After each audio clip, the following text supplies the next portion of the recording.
তো গাইস আজকে চলে গিয়েছিলাম দীঘায়। তো সকালে ঘুম থেকে উঠে রেডি হয়ে গাড়ি করে চলে গিয়েছিলাম ধর্মতলা বাস স্ট্যান্ডে।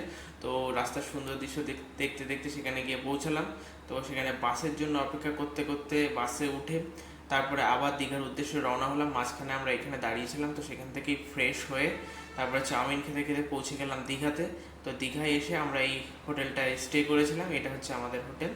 তো সেখান থেকেই অপেক্ষা করছিলাম আমাদের রুম। এটা ছিল গাইস আমাদের রুম। ওভারঅল খুবই ভালো ছিল রুমটা, তবে কিছু প্রবলেম ছিল যেটা সব জায়গাতেই থেকে থাকে, কিন্তু রুমটা খুবই সুন্দর। তো তারপরে ফ্রেশ হয়ে দুপুরের খাওয়া দাওয়া করে, তো দুপুরের খাওয়া দাওয়াতে ছিল এগ থালি আর ভেজ থালি। তো সেই খাবারগুলো কমপ্লিট করে আবার রেডি হয়ে বেরিয়ে পড়লাম সমুদ্র সৈকতে এবং মন্দিরে যাওয়ার জন্য। তো প্রথমেই গিয়েছিলাম মন্দিরে, যেটা নতুন হয়েছে। তো তোমরা গাইস দেখতে পাচ্ছ, তো আমি গান লাগিয়ে দিচ্ছি এর সাথে কিছুটা, তা তোমরা এটা এনজয় করো, তারপরে আবার দেখা হচ্ছে।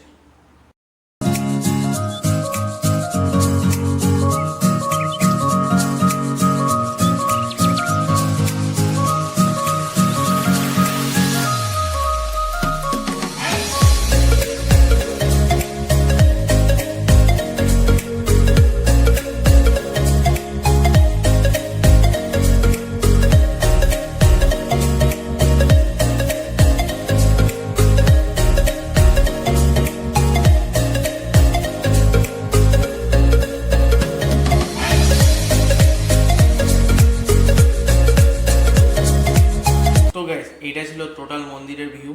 তো আমরা এখান থেকে তারপরে বেরিয়ে ডাইরেক্ট চলে গিয়েছিলাম সমুদ্র সৈকতে। তো আমি একটা আইসক্রিম এনজয় করছিলাম তার আগে। তো এই সমুদ্র সৈকতটার জন্যই যাওয়া আমার মেনলি। তো গাইস আজকের ভিডিও এইটুকুই, দেখা হচ্ছে পরের ভিডিওতে। বাই।